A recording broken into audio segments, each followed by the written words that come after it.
Yo. Hey, I got stuff to talk about, and I think people like unedited videos, so we are starting off strong. Okay, it's Tuesday. I had an email drop today, and on my email, you probably saw that I am doing a 90-day performance reset. And what that means is that I have designed a behavior blueprint, basically just taking my habit and behavior forming system and formula that I use with clients, and I put it in a customizable Google Sheet. And if you know anything about me, you know I love like a PDF, a flow chart, a table, a mathematical equation, an auto-populating Google Sheet. I love it. I love it so much. Excel documents. I know, nerdy. But my life as a strength coach lives on Excel. So I think that's why I'm like so attracted to it. But I wanted to create a PDF. I wanted to create a system that had definitions, identity statements, targets, keystone, milestones, things to work towards. Obviously, New Year's resolutions are coming up during this time of year, but I wanted to create something that I'm already doing with all of my clients and give it to you guys free in a workshop. And yes, it is a free workshop. I don't know when I'm going to do this again, but I'm so excited. I'm capping how many people can be on this workshop, and I'm not giving out this behavior blueprint customizable template. I'm not giving this out outside of the workshop because it is so layered and thick with like definitions and real change in your own life that the thought of like haphazardly sending this out to the masses without all of my like precious details in there feels blasphemous. And to me, I can't do it. So I'm super pumped about this workshop. If you don't know about it, go to my website, kelseemore.com/workshop, and you will see everything laid out there for you. And so if you have New Year's resolutions, goals that you want to tackle, but you don't know how to break it down into bite-sized pieces, this would be an amazing workshop for you to join. And I'm so dang excited. I don't know if I can say that like enough, is that I am so excited to do it. But yes, okay. So on my email, I talked about the performance reset and like why I put it together. And I've just noticed over so many years of working with athletes, clients, people that have big goals. My job as a coach is to take their giant goal and to break it down into very bite-sized small pieces, not only in like a training session, but also in their habits and behaviors and rhythms throughout the day. More often than not, when somebody has a big goal like running a marathon, it's not that they have an unrealistic goal. It's that they have an unrealistic expectation of how they are living their life with their rhythmic behaviors. For example, like it's not unrealistic for an average person to run a marathon, in my opinion. It is entirely unrealistic for somebody to think they can run a marathon if they can't even put their shoes on and go walk outside. Like you're not even walking outside yet. You're not even enjoying the outdoors yet. We're not going to be able to accomplish a marathon. You already have like a sense of like insecurity about your exercise and having to like get outside and do all that. You're not running a marathon. However, if somebody's already outside, already puts on their shoes, has workout clothes, they go outside every day for a walk, then it's very easy for me to just change what that hour looks like rather than go over the actual hurdle of getting outside, if you know what I mean. Like it's harder for me to change somebody's habits and rhythms and like grocery store like hauls than it is for me just to be like, hey, you're already at the grocery store? Buy 2 pounds of meat rather than 1 pound of meat. Like to me, that's a very easy change, right? And so what I'm doing on this blueprint is a reflection of what I do with my clients is I'm asking you those very specific questions of, hey, you want to walk 10,000 steps a day? Is it actually that you're lazy and unmotivated? Or is it that you just don't want to find your shoes at 5 a.m.? Okay, if it's that you don't want to find your shoes at 5 a.m., then you know the 3-second habit that we can write down on the blueprint. Put your shoes by the back door so that at 5 a.m. when you want to walk your dog, you know where your shoes are. That's the actual hurdle that you have to get over to get outside. That's real coaching. And so sure, I have like the science and the creative mind behind training and coaching, but the reality is like there are so many coaches out there that write like nothing is new under the sun. We all write very similar programs. Like nothing is fancy. Like the real strides and gains are made with these habit consistent behaviors. And so instead of giving you guys like my half marathon program or my 5K program, I was like, no, this is what makes me different as a coach. Now I'm getting fired up. This is what makes me different as a coach, is because I take your real daily rhythms, I identify your actual hurdles and your hangups, and I give you habits and behaviors to change who you are and your identity statements. How powerful does that sound? I hope that sounds powerful, because I feel powerful saying it. That's what the blueprint is all about. If you haven't signed up yet, because it's a free workshop, guys. It's a free workshop. It's a free customizable Google Sheet. I don't know what else to give you. You want a 5K program? Find somebody else. That's boring and chill and whatever. You want to change your life and have these big goals and Keystone Hills that you want to conquer? Come be on my free workshop. I'm giving you my free time. How freaking cool is that? Okay. Anyways, that was all in the email. 90-day performance reset. I'm pumped. Sure. Start thinking about your New Year's resolutions, right? Like for me, I'm like really stewing over like what I want to try to accomplish in 2026. I'm such like a goal-oriented person. And I think that's why I've created like this mental system in my head of like how to help other people accomplish these big goals, because I have this own personal system in my head. That, you know, I kind of lost my train of thought, I'll be honest there, but I'm not editing this video. So we're going to take a step back. And what I'm going to explain though, is that I'm going to help identify these New Year's resolutions. I think I'm back on the track here. Identify your New Year's resolutions, but I'm also going to have throughout the workshop, people create a performance like goal, a recovery goal, and a leadership goal. And the reason why is because if you haven't gotten this gist yet, I like to train and coach the whole person. Every person should have a sense of accountability and intentionality and should be an example to others. And yes, your physical fitness is very much a part of that. But the whole person includes recovery aspects as well: sleep, stress management, diet. What are you reading? What are you learning? Your leadership goals. What are you taking the initiative on? What are you being lazy about? What are you giving excuses for? Are you reading about leadership? Are you becoming a better person by reading about other people who have accomplished great things? Like, I'm extremely passionate about that. And so I have people throughout the Behavior Blueprint define a performance goal, recovery goal, leadership goal. Then we define and create those three, the rule of three, my system in my brain, those very small habits to get over the hurdles every day in each of those items. So you have 9 habits a day, but those habits are like a 10-second gig. For example, let's say your recovery goal is to walk 10,000 steps a day.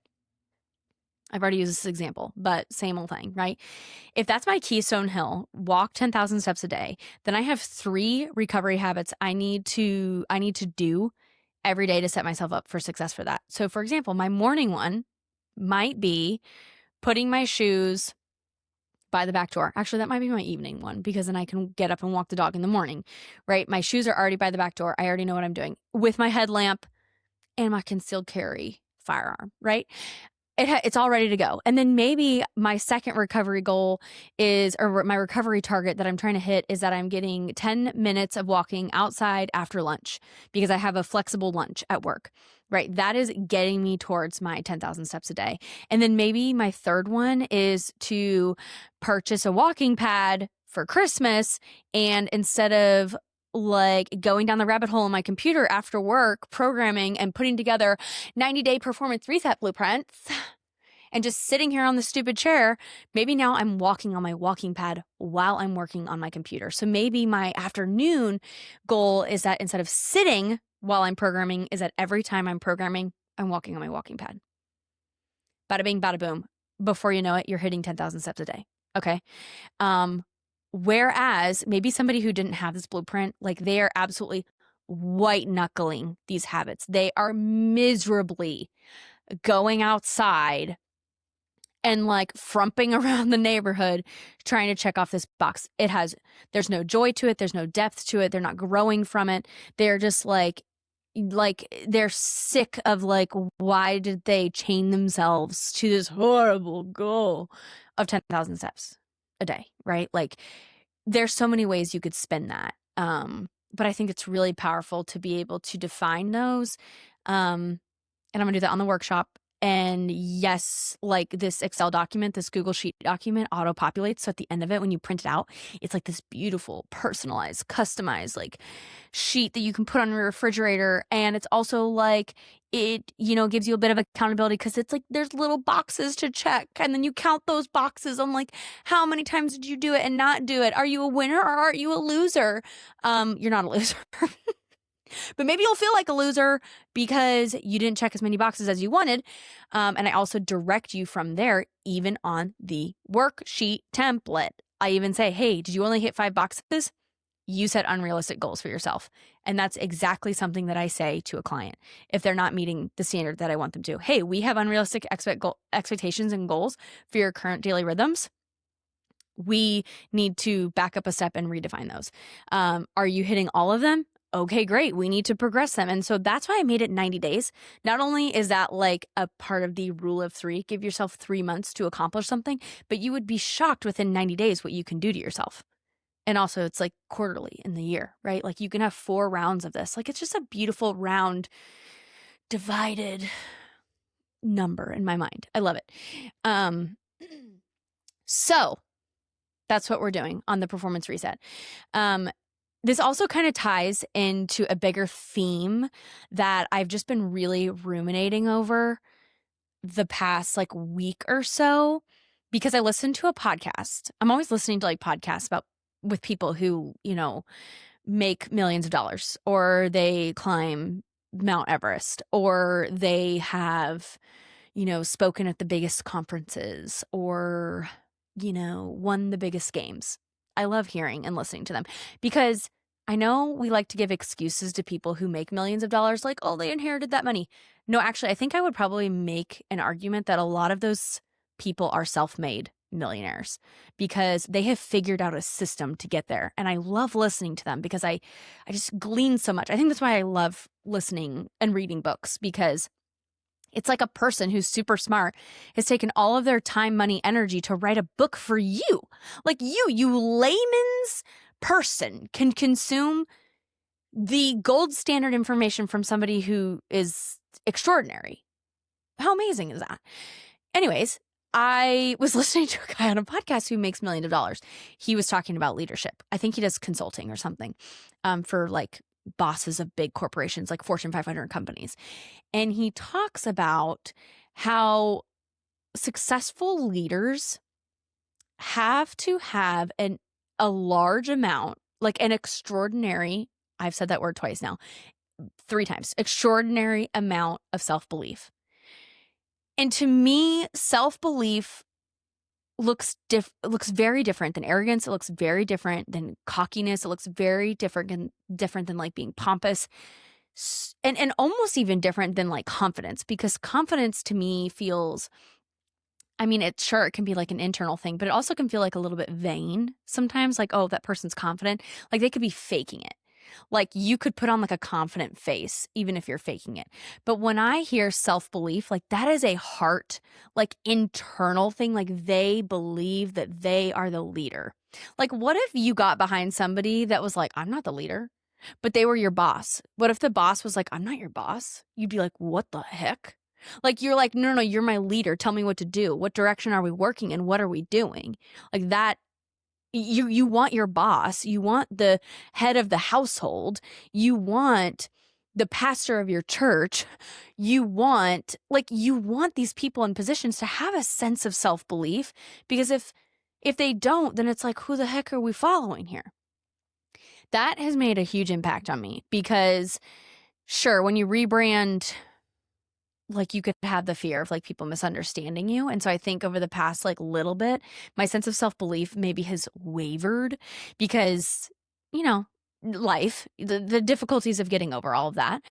However, I think the sense of self-belief, and he did kind of mention it on the podcast, comes through building trust with yourself and in those small daily habits and behaviors.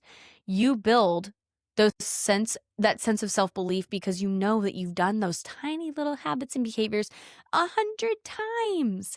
And because you can string along that trust like with yourself, like you are not like in your mind, you're not a failure because you have set your expectations at an achievable amount, at an achievable capacity that you build that trust. And then over time you build it, like horizontally.